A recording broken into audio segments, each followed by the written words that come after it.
if something becomes a darling of the 24-hour news cycle, then it'll get pumped up. These more sophisticated constitutional issues, the kind of stuff that Glenn Greenwald talks about, um, you don't see that very many places. Very few people talk about that. Or does it serve as a distraction in a way? I mean, is it a safer issue to talk about than mass murder of civilians, than bombing of civilian areas, than clear and hold tactics where literally soldiers were told to shoot anything that moves, and things like holding prisoners in Guantanamo Bay for a year without charges in direct violation of the Constitution because we don't know what to do with them. I think you're right. I think to a certain extent it's a distraction, but it's a distraction that needs to be dealt with. Because even in a larger sense, it's not as important as some of these other things you're talking about, which I agree. I agree they're all important. But to the extent that this thing is in the public eye now, I think it's fairly well exposed for what it is. Um, I think it's a case now of an obvious wrong that we can no longer say that we're in the dark about. I mean, some of those other things, I think a lot of people are in the dark about. I don't think they really understand how U.S. policy gets carried out, or they don't understand what rules of engagement are like now, or they simply don't believe the stories they hear about U.S. snipers, killing women and children, in Fallujah, or us using white phosphorus in Fallujah, or shooting at ambulances. Um, they flat out refuse to believe that this is something that we do. So I think that those things need to be dealt with, but I think torture needs to be dealt with first because a lot of the harm has already been done to us by the fact that the rest of the world has knowledge about what we're doing. So if we want to mitigate that harm, if we want to mitigate the power of this hypocritical aspect of our culture, of our policy, um, has in terms of like a recruitment tool for Al Qaeda, we need to deal with it.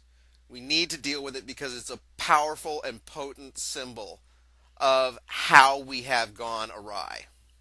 Do you think it would lessen its power as a recruitment tool for Al Qaeda if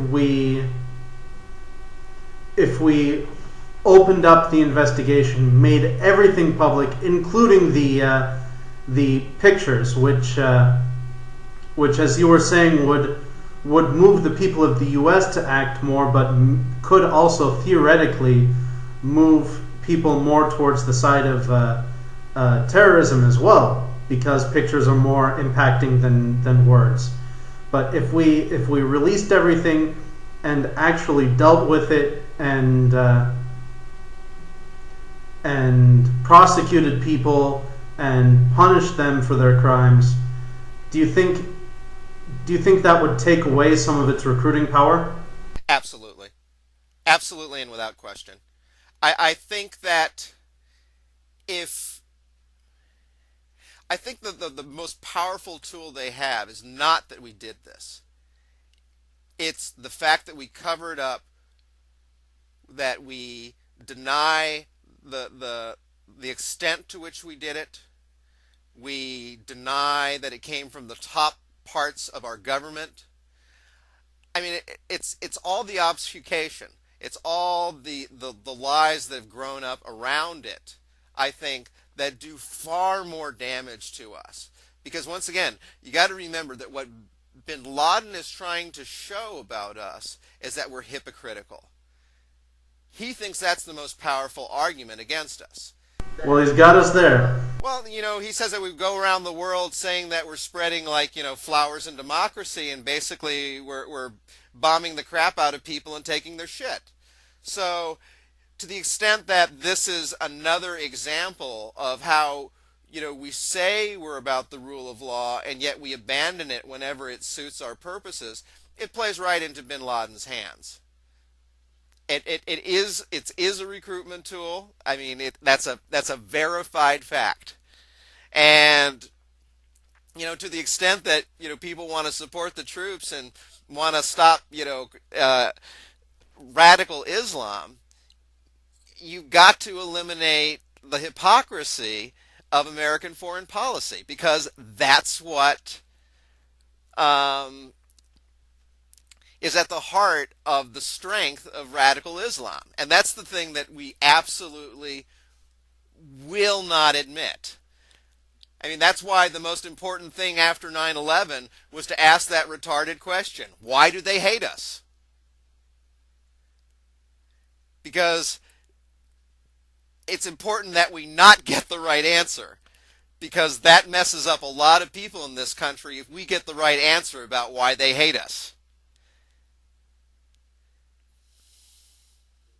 A lot of really powerful, really wealthy people. Yeah. No, and in addition, it leaves us without a Congress, basically, if we prosecute everyone involved in torture. I don't know. I mean, it depends on what level of culpability you want to say, how much knowledge people had to have before you want to say that you want to lock them up for it. Right. Well, there's locking them up is one thing, but another thing is having people continue to serve in Congress who are going to continue to allow torture to happen and things like that. Yeah, I know. It's a mess. And I mean, I wonder how much is enough. Legitimately, I wonder how much is enough in terms of taking care of this problem.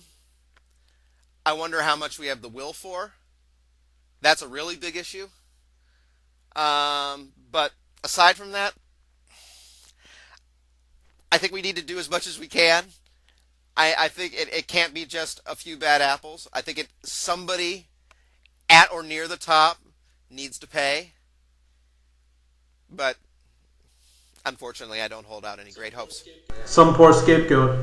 No, that's what I mean. I think somebody close enough to the top where everybody goes, "Oh wow, I can't believe they actually prosecuted for him." If there's not that response, then we haven't succeeded. If it isn't a response of, "Oh my God, I can't believe they actually put him in jail,"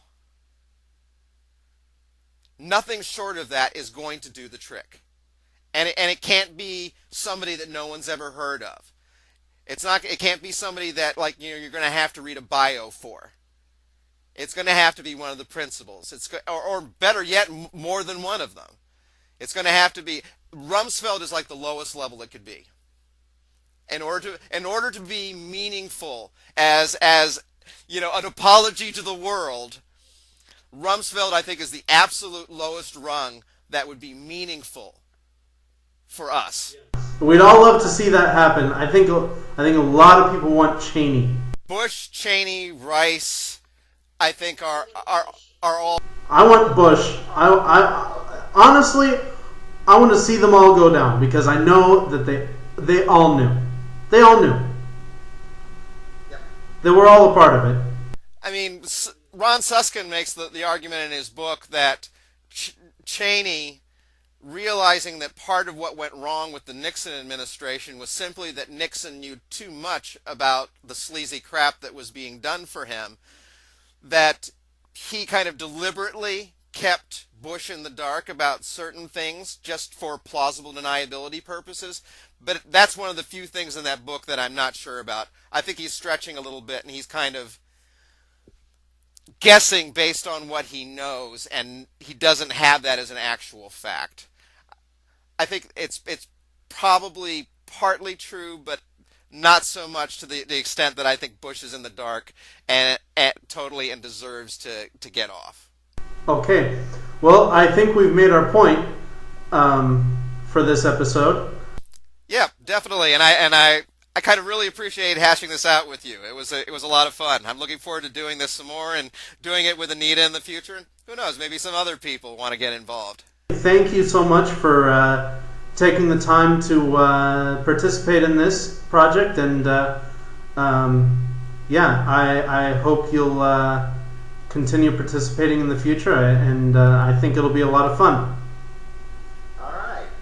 All right, thanks, and thanks to whoever's watching this or listening, and we'll be back next week.